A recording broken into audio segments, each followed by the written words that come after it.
1-2 వచనాలు చదువుకుంటాం.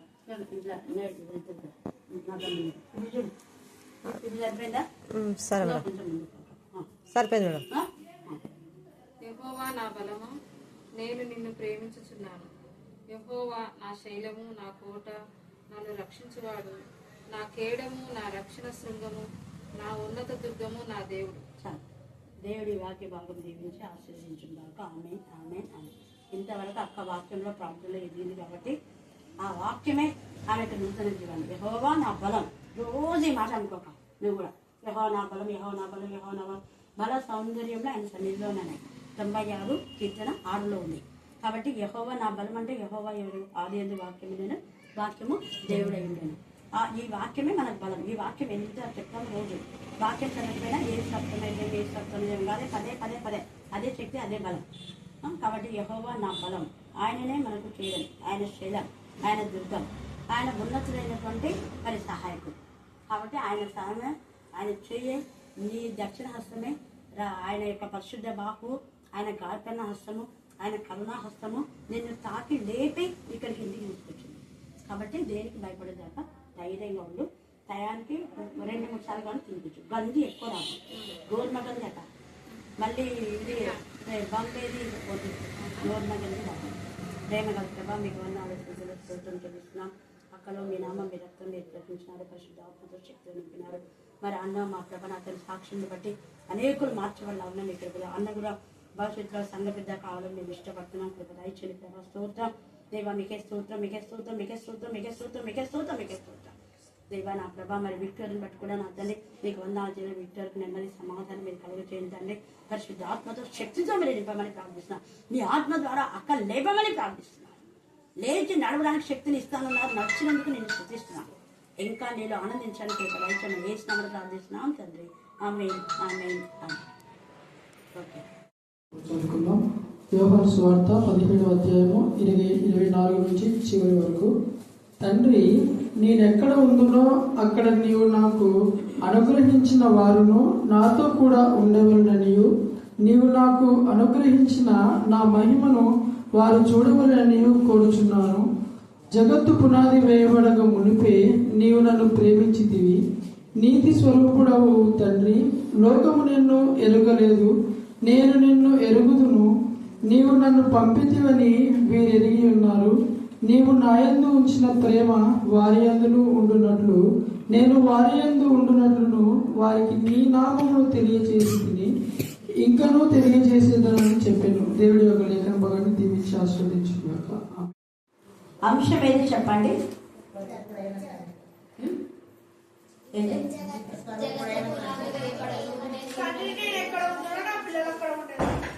అదే అక్కడ కరెక్ట్.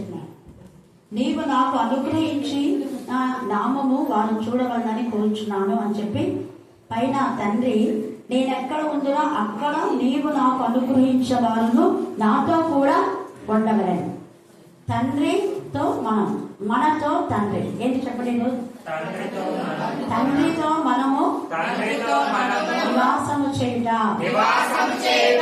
తండ్రితో కూడా మనము నివాసము చేయుట. ఈరోజు తండ్రితో నివాసం అంటే ఎంత మంచి టాపిక్ కదా ఇది. ఇక్కడ ఎందుకు నేను అసలు ఇక్కడ బైబిల్ స్టడీలో ద్వారా రెగ్యులర్ గా మనకు వచ్చే అంశమే ఇది. నేను అక్క దగ్గరికి ప్రార్థన చేయడానికి వెళ్ళినప్పుడు దానమని ఉన్నారు. ఏంటి టీచర్ పోయిన వారం వచ్చింది ఈరోజు రాలేదే అంటే ఏమో అన్నారు. అప్పుడు నేను అన్నా, వాళ్ళు చెప్పింది ఒకటి చేసింది ఒకటి అన్నా. ఇది చూడండి, నేను ఖచ్చితంగా బుధవారం ఒక్కటే వస్తాను. నేను అక్కడ పిల్లలు వదిలి రాను. వాళ్ళు వదిలిపెట్టి రమ్మని వీళ్ళ ఆశ. మరి వాళ్ళు ఎందుకు వాళ్ళు కూడా తీసుకురండి అంటున్నారు. అదంతా అర్థం కాలేదు నాకు. సండే బాగా జరుగుతుంది. మంగళవారం కూడా మీరు ఒకసారి చూడండి. ఒకసారి గురువారం రోజు అక్కడ ఎంతమంది ఉన్నారు, ఇక్కడ ఎంతమంది ఉన్నారు చూడండి. గురువారం కానీ ఏమంటే మాట ఇచ్చినా కాబట్టి గురువారం ఒక్కటే నేను తీసుకుంటా. మిగతా టైంలో నేను రానని చెప్పిన ఓపెన్గా. దానివల్ల ఆవులేమ్మా కరెక్ట్లేమ్మా అన్నాడు. అన్న కూడా ఉన్నారు ప్రార్థనలో, వాక్యం విన్నాడు బాగా. దేవునికి స్తోత్రం. ఇక్కడ చెప్పబడిన మాట అదే. ఎందుకు అంటే తండ్రితో కూడా యేసయ్య ఆయన యొక్క బాధ్యత భారం ఏంటంటే నేను ఎక్కడ ఉందో వాళ్ళు అక్కడ ఉండాలి. నేను పైకి వెళ్తాను, మిమ్మల్ని కొంతకాలం మాత్రమే, అంటే 3 రోజులే ఎన్ని రోజులు? 3. కొంతకాలం మిమ్మల్ని విడిచి ఉంటానంటే 3 రోజులే. 3 రోజులు మాత్రమే అపవాది యేసయ్యను చాలా బాధించాడు. మన జీవితంలో కూడా 3 రోజులు బాధించే శత్రువులు ఉంటారు, 3 నెలలు బాధించే శత్రువులు ఉంటారు, 3 సంవత్సరాలు బాధించే శత్రువులు. అంతకు మించి ఉండదు, అంతకు మించి అస్సలు ఉండదు. ఇంకా చెప్పాలని కూడా 2 సంవత్సరాలు 1 సంవత్సరం అంటాను. ఎందుకంటే ప్రకటన 2వ అధ్యాయం 10వ వచనం రత్నం వచ్చిందా? రత్నం అడిగింది ఎన్ని రోజుల కాసమ్మా అక్కడ నుంచి చదవండి. ఇదిగో మీరు శోధింపబడినట్లు అపవాది మీలో కొందరిని, అది అందరిని కాదు, ఎందరినంట? కొందరినే, మీలో కొందరిని చెరలో వేయింపబోచున్నారు. చెర అంటే చెప్పాను మీకు, చెర అంటే కేవలము జైల్లో వేసేది కాదు. చెర అంటే బాధ, వేదన, రోదన, అప్పులు, ఆర్థిక సమస్యలు, రోగాలు, ఇంకా నిందలు, మనకి తెలియనటువంటి మనం చేయని వాటి మన పైన నేరారోపణ, ఇవన్నీ కూడా అవన్నీ చెరనే. చెర అంటే ఒక బంధకం. అయితే ఆ బంధకాలు కొన్ని రోజులే అన్నాడు. ఇక 10 దినముల మటుకు శ్రమ కలుగుడు, మరణ మటుకు ఏం చేయాలి? నమ్మకాన్ని విడిచిపెట్టకూడదు. నిజంగా ఎంత మీ పైన ఎంత నమ్మకం పెట్టుకున్నాను. కాల్ చేసిన అఖిల్ మేడం కంపెనీలో అంటే దివాళి అడుగు ప్రాణం చేసుకున్నాను. తీరా వచ్చేసరికి సౌండ్ ఎక్స్ట్రా తిన్నాడు, ఇంపడతా ఉంది. థ్యాంక్ గాడ్ అనుకున్నా. పవన్ ఛాన్సాలు చేసిన, నిమిషాల దేవుడికి చేసిన, రోజు మంది పంపించండి. సరే మేడం అన్నాడు. హల్లెలూయా. ఎందుకంటే ఆ భారం ఎక్కడున్నా కూడా మనకు ఉండాలి, ఆ బాధ్యత ఎక్కడున్నా కూడా మనకు, నేను ఉన్నా లేకపోయినా. ఎందుకంటే కొన్నిసార్లు నేను లేట్గా రావచ్చు, బస్సు లేట్గా ఏదైనా కావచ్చు, మేబీ దేవుడి దగ్గర కొంచెం తొందరగా వచ్చిందండి. అయితే వాకింగ్ టైంకి రావాలనేది నా ఉద్దేశం. ఎక్కడున్నా వాకింగ్ టైంలో ఉండాలి. అందుకే ఇక్కడ ఏమంటున్నా అంటే, తండ్రి నేను ఎక్కడ ఉందో అక్కడ ఆ కొన్ని రోజులే యేసు ప్రభులేదు కదా, ఒంటరిగా నేను గానుగ తొక్కి తిని అనింది. అంటే యేసుడు శిష్యులు సాయం చేసింటారు అని అపవాది మళ్ళీ నేరాపం చేస్తారు కదా. ఏసై యాడ్ చేసినాడు, వీళ్ళు ఎంచుకున్నారు ముందు వెనక, ఏసై కొంతమంది పట్టుకున్నారు అంటారు కదా వాడు, అలాగా. అందుకని లేకపోతే ఏసై చుట్టూ వీళ్ళు ఉన్నారు, వీళ్ళకే దెబ్బలు తగినాయి అని కూడా అంటాడు. అందుకే గొర్రెలన్నీ చెదరిపోయినాయి. ఇక్కడ మనం చూస్తే 18వ అధ్యాయంలో కూడా మీకు ఎవరు కావాలి అని ఆయన ధైర్యంగా అడుగుతాడు. ధైర్యంగా ఆయనను చూసి ఇక్కడికి వచ్చినప్పుడు కొంతమంది మాట్లాడడానికి వచ్చినప్పుడు భయపడుకుంటూ వచ్చినామన్నారు. వీళ్ళు కూడా అదే జరిగింది చూడండి. 18:6 వచనం, నేనే ఆయనని వారితో చెప్పగా వెనుకకు తగ్గి ఏం చేసినాడ? ఎవరు ఉన్నాను నేల మీద? చెప్పారు మీరే. నేల మీద పడింది ఎవరు? యేసయ్యను చంపాలని వచ్చిన వాళ్ళు ఎవరెవరున్నారు? బంధువులు, ప్రధాన యాజకుని దాసులు. యాజకులు పంపించినాడు తొత్తులను. వీళ్ళ తొత్తులంతా వాళ్ళు పిలికి వాళ్ళని అప్పుడు అర్థమైపోయింది. యేసయ్యను పట్టుకోవడానికి పంపిస్తే పట్టుకోకుండా వాళ్ళని ఎలా మీద పడిపోయినా. యేసయ్య వాళ్ళని లేపి నీకేం కాదు, నచ్చని చేసింది నేనే, దాన్ని పట్టుకోండి అంటే షాక్ అయిపోయినాడు. అంటే ఎంత ధైర్యంగా ఈయన చెప్తున్నాడే అని. అక్కడ అంతవరకు వాళ్ళు ఏమనుకున్నారంటే 12 మందిలో ఎవరిలో ఏమో వేరే వాళ్ళకైతే ఏం ప్రాబ్లం వస్తుందో, ఇంకా ఎంత భయపడుకుంటూ వచ్చింటారు. ఇక్కడ ఇస్కరియోతు యూదా కూడా యోహాను సేమ్గా ఉంటాడు. ఎట్లా చేయాలి అనుకుని ఉంటాడు అన్ని రోజులు. అంటే సరిగా చూడలే కదా, వీడి బతుకంతా అక్కడ ఇక్కడ. అందుకని వీళ్ళైతే ఎప్పుడు యేసయ్యని అంటిపెట్టుకొని ఉన్నారు. యోహాను యేసు కూడా ఇద్దరు ఒక్కటే ఉంటారు. అందుకని ఎలాగా అని అనుకుంటూ వచ్చినాడేమో. యేసు బుద్ధి ఎంత దర్జాగా, నజరేయుడైన యేసును కదా మీరు ఎదికేది నాకు తెలుసులే, నేనే ఆయన. ఎంత బాగుంటుంది. హల్లెలూయా. ఇక్కడ తండ్రి నేను ఎక్కడ ఉంటునో అక్కడ నీవు నాకు అనుగ్రహించిన వారు నాతో కూడా ఉండవలనని, నీవు నాకు అనుగ్రహించిన నా మహిమని వారు చూడవలనని నేను కోరుచున్నాను. యేసయ్య కోరుచున్నాడు. ఆ మహిమ, ఏ మహిమ నువ్వు నాకు ఇచ్చావో సేమ్ మహిమను వాళ్ళు చూడాలి, అదే మహిమను కూడా వాళ్ళు పొందుకోవాలి. అలాగనే నేను ఎక్కడ ఉంటానో వాళ్ళు కూడా అలాగనే ఉండాలి అన్న విధానంలోనే యేసు ప్రభువు వారు చనిపోయిన తర్వాత 12 మంది శిష్యులను దేవుని మహిమను చూసేవారుగా పెట్టాడు. ఒక ఇస్కరియోతు యూదా తప్ప. అలాగనే సింహాసనం పైన కూర్చోబెట్టాడు. ఆయన సింహాసనం పైన ఉన్నాడు, ఈయన కూడా సింహాసనం సమానంగా. నేను దేవుని కుమారుడు కాబట్టి నేను పెద్ద సింహాసనం పైన ఉంటా, మీరు నాకు దాసులు కాబట్టి చిన్నగా ఉండండి అని చెప్పరా. మీరు నేను ఒకటే సహోదరులము అన్నాడు. ఇక మీతో ఇప్పుడు దాసులని పిలవను. ఎవరు వాళ్ళు? నా సహోదరుడు అన్నాడు. ఎంత మంచిగా తగ్గింపు. అది తగ్గింపు అంటే తగ్గించుకుంటున్నాను అంటే తగ్గింపే కాదు, తగ్గించుకోరు. వాళ్ళు తగ్గించుకోమనే పదం వాడుతుంటారు. తగ్గించుకోవడం అంటే నీకున్నదాన్ని వేరే వాళ్ళకి ఇవ్వటమే, అదే కదా తగ్గడం అంటే. నా దగ్గర 1000 రూపాయలు ఉన్నాయి, తగ్గించుకోవాలంటే ఒక 100 ఒక 200 వేరే వాళ్ళకి ఇస్తే తగ్గుతుంది, 1000 తగ్గుతుంది. ఇంకా నాకు ఇచ్చిన సమయానికి అంత ఇస్తే నేను తగ్గించుకున్నా అంటే నేను ఒక 5 నిమిషాలు పిల్లలకు వాక్యం ఇచ్చి నేను తగ్గించుకుంటున్నా. దాన్ని తగ్గించడం లేదా తగ్గించడం. ఇంకా ఒక వాక్యం చెప్పమంటే టైం చూడాలి, ఇష్టానుసారంగా చెప్పేస్తుంటారు, ఎవరికి సమయం చూడాలి. వేరే వాళ్ళు కూడా దొంగుకుంటుంటారు.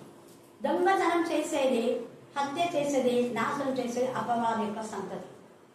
మనకిచ్చిన సమయాన్ని ఇతరులకు పంచుకునేలా చేయడమే దేవుని పిల్లలకు అది తగ్గింపు అంటే. ఇక్కడ యేసయ్య కూడా తను తాను తగ్గించుకొని తన మహిమను వాళ్ళకి ఇచ్చినాడు. వాళ్ళు కూడా అలాగే చేయాలని ఆశపడ్డాడు. చనిపోయిన తర్వాత ఆయన తండ్రి సింహాసనంలో ఉన్న విధానంలో వీరు కూడా ఉండాలని ఇష్టపడ్డాడు. తర్వాత యేసుక్రీస్తు ప్రభుల వారు తండ్రి దగ్గరికి వెళ్ళిపోయి అక్కడ విజ్ఞాపన చేయ ఆత్మగా ఉండి మళ్ళీ ఏమన్నా అంటే ఎల్లప్పుడూ మీతో కూడా ఉండే ఆత్మ ఆదరణకర్త. ఆదరణకర్త ఎల్లప్పుడూ ఏం చేస్తుంది? మనతో పాటు ఎల్లప్పుడు అంటే 24 గంటలు.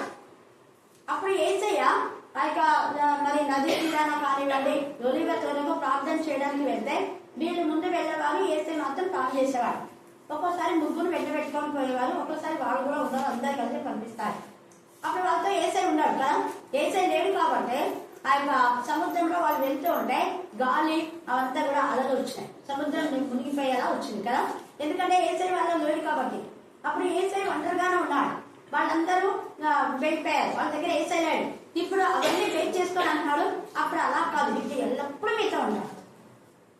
అలాగా మీరు నాతో నేను ఎలాగో బాధలు భరించారో అలాంటి బాధలు మీరు భరిస్తారు. ఆ బాధలు, ఆ వేదన, ఆ రోదన అనేది దేవుని మహిమపరచడమే. మీరు బాధించబడినా కూడా, కొట్టబడినా కూడా తండ్రి కోసం ఎలాగ నిలవన్నారో అదే మహిమ అంటే. మహిమ అంటే ఏదో పెద్ద పెద్ద వెలుగులు దిగేది కాదు. మహిమ అంటే దేవుడు మనకు ఎంత మరి ఆ శక్తి ప్రభావాన్ని మనకిస్తాడో అంత శక్తి, అంత ప్రభావంతో శ్రమలలో ఓర్చుకోవడం. ఎంత ఇదిగా ఇక్కడ శిష్యులు ఓర్చుకున్నారు, అదే మహిమ అంటే. దేవుని మహిమపరచడం అంటే చూడు, వాళ్ళని ఈ రోజు కొట్టాము, మళ్ళీ రేపు వచ్చి వాళ్ళు వాక్యం ప్రకటిస్తున్నామే, ఈ రోజు వాళ్ళను మీరు ప్రకటించొద్దండి, మీరు వాక్యం చెప్పొద్దండి, మీరు మౌనంగా ఉండొద్దండి అంటే వాళ్ళు ఇంకా గట్టిగా కేకలు ఇస్తున్నారు. ఇప్పుడు మీరు బాడినట్టుగా వాళ్ళు వద్దంటే ఇంకా ఎక్కువ ఉంటుంది. ఇద్దరు ముందు నేను వస్తుంది కానీ ఈరోజు ఇంకా ఎక్కువ దానివల్ల కూడా అన్నారు. అక్కడ విని అంటే చర్చలోకి వినపడుతుంది. అవును, అది ఇప్పటిదాకా నీ వాక్యం వినపడుతుంది అన్నా. వినపడి నేను అడిగినాను అన్నా, దేవునికి స్తోత్రం. వాళ్ళు నాటకం పచ్చని నాకు ఇష్టం. హల్లెలూయా, హల్లెలూయా, హల్లెలూయా, హల్లెలూయా. అందుకనే ఇక్కడ ఎంత బాగా తండ్రి అయిన దేవుణ్ణి అడుగుతున్నాడు. తండ్రి, నేను ఎక్కడ ఉందో అక్కడ నేను నాకు అనుగ్రహించిన వారును నాతో కూడా ఉన్నారు. ఎన్నో సంవత్సరాల క్రితం ఇది పలుమార్లు ఇప్పుడు చెప్తున్నా, నేను దాదాపు 10 times ఇది చెప్పిందా. 35 సంవత్సరాల నుంచి 5 విధానంగా ఉంటే చాలా చాలు. ఎందుకు నేను ఈ మాట చెప్తున్నా అంటే, నాకు ఇచ్చినవన్నీ వీళ్ళకి లేవా? నాకు విద్యను ఇచ్చినావు, వీళ్ళంతా ఉన్నతంలో చదవాలి. నాకు గవర్నమెంట్ జాబ్ ఇచ్చారు, వీళ్ళ గవర్నమెంట్ జాబ్ లేకపోయినా ఒకరిని ఆశించిన విధానంలో వాళ్ళ కష్టార్జితంలో వాళ్ళు జీవించాలి. సొంత గృహాన్ని వాళ్ళకి ఇవ్వాలి, రక్షణ వాళ్ళకి ఇవ్వాలి. రక్షణ ఒకటే కాదు, ఎలాగ ఆత్మల భాగం ఇచ్చా వాళ్ళు కూడా కొన్ని ఆత్మలు సంపాదించాలి తండ్రి. అలాగే సంపాదిస్తున్నారు. ముందు వాళ్ళిద్దరు వచ్చినారు, మహి స్వరూప, వాళ్ళ అక్కన వెళ్ళేది వాళ్ళ అమ్మను చూడండి. హల్లెలూయా, హల్లెలూయా, హల్లెలూయా, హల్లెలూయా, హల్లెలూయా. ఒకరి నుంచి ఒకరిని దేవుడు నడిపిస్తా ఉన్నాడు. దేవుడు మన నుంచి కోరింది కూడా అదే. మనం ఒంటరిగా కాదు, మనతో కూడా ఎవరిని తీసుకొస్తున్నాం. లెక్కలు అడుగుతాడు దేవుని దగ్గర, చాలా లెక్కలు ఉంటాయి. అందుకే ఈ మాట మాట్లాడుతున్నాడు. తర్వాత జగత్తు పునాది వేయబడక ముందే నీవు నన్ను ప్రేమించితివని నీతి స్వరూపుడవు దేవ. రెండవది ఆయన నీతి స్వరూపుడవు తండ్రి. ఏంటి చెప్పండి? నీతి స్వరూపుడు అంటే ఆయన నీతి మంతుడు, నీతి మత్వాన్ని కలిగి ఉన్నాడు. ఆయన నీతిని ప్రేమించేవాడు, నీతి మంతులను ఆయన చేసి ఆశీర్వదించేవాడు. మళ్ళీ ఆశీర్వదించడానికి మొదట ఆయన మనం నీతి మంతుడుగా చేసి అప్పుడు మనం ఆశీర్వదిస్తారు. ఊరికే ఎవరికి పడితే వాళ్ళకి ఆశీర్వాదాలు రావు. ఆశీర్వాదాలు వచ్చు కాక అంటే రావు. ఎవరో ప్రార్థన చేస్తే ఆశీర్వాదాలు రావు. మళ్ళీ చెప్తున్నాం, మనలో నీతి గల జీవితం ఉంటే ఆశీర్వాదాలు వస్తాయి. జగత్తు పునాది వేయబడక ముందే నేను అందుకే చెప్తున్నా, ఎవరెవరో ప్రాణం చేస్తే మీరు ప్రాణం చేసినంత మాత్రాన కాదు, అనేక మంది, వేల మంది నా వెనుకాల ప్రాణం చేస్తున్నారు. ఎంతో మంది సేవకులు బ్లెస్ చేస్తారు. ఆ బ్లెస్సింగ్స్ బట్టే దాదాపు 36 సంవత్సరాలకు పైగా ఇక్కడ ఉన్నాం. ఇప్పుడు వచ్చి దేవా మమ్మల్ని శపించిన వారిని ఆశీర్వదించు, అసలు శాపమే లేదు, శాపం అని అంటున్నావు అంటే ఎంత అవివేకమైన అర్థమైంది. దేవుని దగ్గర నుంచి శాపం వచ్చేది, ఎవరు శపించాలి? శాపం గురించి నేను ఎప్పుడు ఎన్నడూ మాట్లాడలేదు కూడా. మాట్లాడినానా ఎప్పుడైనా? నన్ను ఇట్లా అన్నారు, అట్లా అన్నారు, ఏదన్నా అంటే ఇలాగా అని చెప్పడమే కానీ అది శాపం అని ఎప్పుడు అనుకోను. ఎందుకు? ఆశీర్వాదాలు ఉండే వాళ్ళకు శాపాలు రావు. దాని గురించి అసలు భయమని అవసరం లేదు. మమ్మల్ని శపించిన అనేవాళ్ళు అవివేకులు. వివేకం కాదు. వివేకులు ఎప్పుడు ఆ మాట మాట్లాడు. ఎవరి క్రియాఫలము అన్నింటి ఏమవుతుంది? వస్తుంది. పాపం వల్ల వచ్చే జీతం ఏంటి? మరి నువ్వు పాపం చేసి నీ ద్వారా దేవుని యొక్క ఆశీర్వాదం పోగొట్టుకుని ఎవరి మీదైనా ఏడిస్తే అది ప్రయోజనమా? కాదు. ఇక్కడ అందుకే అంటున్నాడు, తండ్రి ఎంత చక్కగా నీతిమంతుడైనటువంటి తండ్రివి, నువ్వు నీతిని ప్రేమించే దేవుడు, భక్తిహీనతను ఆయన ఏం చేస్తాడు?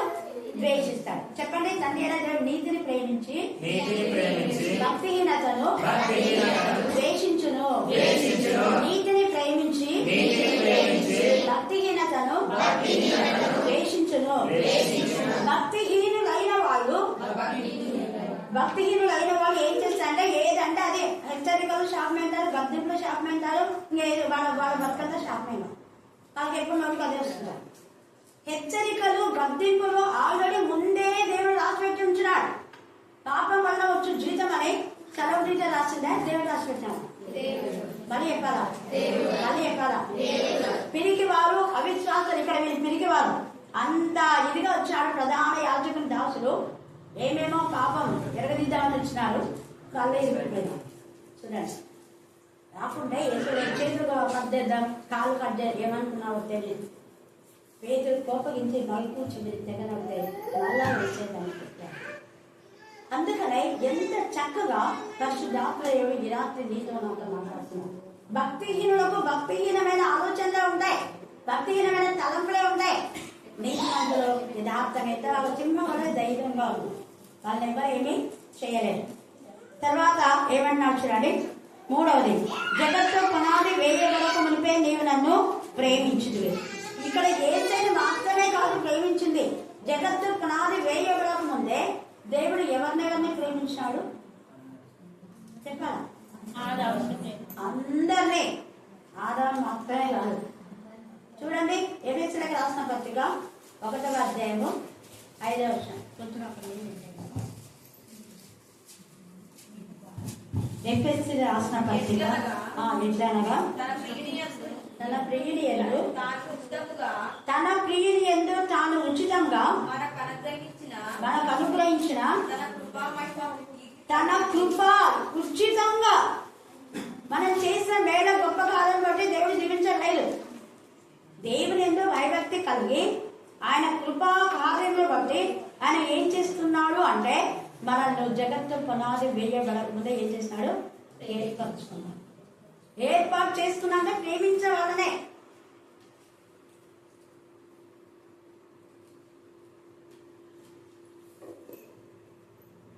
అందుకనే ఇక్కడ నీతి స్వరూపుడు ఒక తండ్రి, లోకం నిన్ను ఎరగలేదు, నేను నిన్ను ఎరుగుదాను, నీవు నన్ను పంపితువని వీరు ఎరిగి ఉన్నారు. ఎందుకు? జగత్తు పునాది వేయబడక ముందే తండ్రిలో మనల్ని ఏర్పాటు చేసుకున్నాడు కాబట్టి వీళ్లకు నేను తెలుసు, నాకు వీళ్ళు తెలుసు.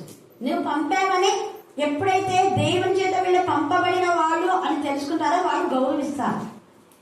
దేవుని చేత వీళ్ళు పంపబడని వాళ్ళు అని తెలిసిన వాళ్ళు గౌరవించారు. వాళ్ళ గౌరవం అనేది తెలియదు. ఎందుకంటే 2 రోజుల నుండి పోయే వాళ్ళకు గౌరవం యొక్క విలువ తెలియదు, నీతి యొక్క విలువ తెలియదు, కష్టం యొక్క విలువ తెలియదు. ఎందుకంటే గొర్రెలు తనవి కానందున ఎక్కడంటే ఎక్కడ పోతే అక్కడ పోయి ఆ రోటి పాట, ఇక్కడ పోయి ఈ రోటి పాట. అలా కాదు. యేసయ్య జగత్తు పునాది వేయబడ తల్లి గర్భంలో రూపబడకుంటే వాళ్ళందరినీ ఆయన ప్రేమించాడు. తర్వాత మనం చూసే ప్రేమించడము అనే మాటలో మనము దేవునికి మహిమకరంగా ఉండాలి. మహిమకరంగా ఉండే బిడ్డలు ఎలా ఉంటారే? దేవదారు మ్రాణులాగా ఉంటారు. మనం 2వ రాజులు చూస్తే అక్కడ చాలా చాలా విషయాలు ఉన్నాయి. ఇప్పుడు అంత చదవడానికి టైం లేదు. సొలొమోన్ రాజు హీరాముతో ఒక ఉత్తరం రాసి నాకు దేవదారం రాళ్ళను పంపండి అంటారు. ఇప్పుడు దేవదారం రాళ్ళు చాలా పోయినాయి, కట్ చేసినారు కాబట్టి చాలా మంది దాని విలువ తెలుసుకున్నారు. ఎన్నో లెబానోను యొక్క వృక్షాలు ఎన్నో ఉన్నాయి. ఆ ఎన్నో వృక్షాలలో ఈ యొక్క దేవదారు వృక్ష రాజును అడిగాడు. అది రాజు లాంటిది. దేవదారం రాజు అవి సరళంగా ఉంటాయి, వంక చింకలుగా ఉండవు. వాటి దేవుని పిల్లలు సరళమైన మార్గంలో ఉంటారు, వంక చింక జీవితంలో ఉండాలి. అందుకే నువ్వు నాకు ఇచ్చే ఈ పిల్లలు కూడా రాజ మార్గంలో మీరు వెళ్తున్నారు తండ్రి. వంక చింకల మార్గంలో అక్కడిక్కడ వెళ్ళటంలో ఏసై దగ్గరనే ఉన్నారు. మీరు పోండి అన్నారు ఏసయ్య. అయితే వాళ్ళు అన్నారు మిమ్మల్ని విడిచి మేము ఎక్కడికి పోతాం, జీవజల కూడా మీ దగ్గరనే ఉంది కదా, మిమ్మల్ని విడిచి మేము ఎక్కడికి వెళ్తాం. అది అక్కడ ఒక్క ఇస్కరియోతు తప్ప మిగతా వాళ్ళందరూ అదే మాట మాట్లాడినారు. ఇస్కరియోతుడా ఇక వెళ్ళి కదా తొందరగా చేసుకుంటే అక్కడి నుంచి తొందరగా విన్నాడు. అప్పుడే వాళ్ళు స్వాతంత్రం ఆలోచించింది. అంతకుముందు బయట ఉండి వాళ్ళకి రోధిస్తుంది. బయట ఉండి ఇలా చెయ్యి అలా చెయ్యి, అన్నాకాయప్ప దగ్గరికి పో, ప్రధాన యాజకుల దగ్గరికి పో, నీకు డబ్బు బాగా దొరుకుతుంది చూడు, యాజకుడు యేసుప్రభు చంపాలనుకున్నాడు, నువ్వు కూడా అంత చేతులు కలుపు కల్పిస్తున్నాడు. కానీ వీళ్ళు అలా కాదు. అందుకని ఏమంటా అంటే నాశన పుత్రుడు తప్ప ఎవ్వరి వీళ్ళ ఏం కావద్దు, నశించకూడదు. 17 మనం చూసుకున్నాం కదా, నాశన పుత్రుడే అంటే నాశనం చేయడానికి వచ్చింది ఒక్క ఇస్కరియోతు యూదా మాత్రమే. అందుకే అతను మాత్రమే నశించాడు, మిగతా వాళ్ళందరూ మరణం మట్టుకు ప్రభువును ప్రేమించారు. హల్లెలూయా, హల్లెలూయా. ఈ దేవదారు మ్రానులు ఎంతగా ఈ దేవదారు మ్రానుల యొక్క నీరు లోపల అదే అట్టడుగు భాగంలో నీరు ఓర మూత ఎంత ఉండేది. దీని వేలు ఆకు వాడవు. తర్వాత వేసవ కాలంలో కూడా అవి నీరు కోసం అలా వర్షించి కొన్ని చెట్లు ఉన్నాయి, ఎప్పుడు పచ్చగా ఉంటాయి, ఎదుగుతూనే ఉంటాయి. ఎదిగే జీవితమే కారణం నీటి ఓరలు ఉన్నాయి కాబట్టి. ఇప్పుడు చిన్న వయసులో నేర్చుకున్న ఈ లేఖన భాగాలు ముసలి వయసు వరకు మీకు అవి శక్తినిస్తాయి. అక్క చిన్నప్పుడు నేర్చుకున్న వాక్యాలు మరణం నుంచి జీవులోకి నడిపించాయి. ముఖ్యంగా సండే స్కూల్ అంటే ఎంత ఇది అక్కకు. ఆ సండే స్కూల్ నుంచి ఎప్పుడు అక్క వేరేదో అప్పటి నుంచి బైబిల్ స్టడీ 2 విషయాలు చాలా ఆమె కృంగిపోయింది. చెప్పాలనుకుంటే నేను అదే మళ్ళీ సండే స్కూల్ తీసుకోవాలి మేరీ టీచర్. అదే నిజమైన పద్ధతి. నేను ఒక్కదాన్ని రావడం కాదు. ఆమె రాకపోతే ఎందుకు రాలేదని మీరు ఎందుకు విచారించలేదు? 20 ఏళ్ళు పైగా చేసింది కదా, ఒక్క నెల రాకపోతే ఎందుకు రాలేదని విచారించాలి, మళ్ళీ రప్పించాలి. నిజమైన బాధ్యత కలిగిన సంఘం అయితే బాధ్యతగా ఇప్పుడు మీరు ఒక్కరోజు రాకపోతే కూడా మిమ్మల్ని నేనేం చేస్తాను, గదిస్తాను లేదా, ఎందుకు రాదు ఖచ్చితంగా అడుగుతాను. బాధ్యత అంటే అదే భారము, బాధ్యత. ఏసై కూడా ఎంత బాధ్యత వీళ్ళని కలిగి వాళ్ళని ఒంటరిగా పంపినాడు. అయ్యో ఒంటరిగా పంపినా వాళ్ళకి ఎలాగనే తొందరగా ఆయన ముగించుకొని వెళ్ళేసరికి వాళ్ళు ఎంతగా బాధపడుతున్నారు. ఏసయ్య గాలి సందం గర్తించారు. హల్లెలూయా, హల్లెలూయా.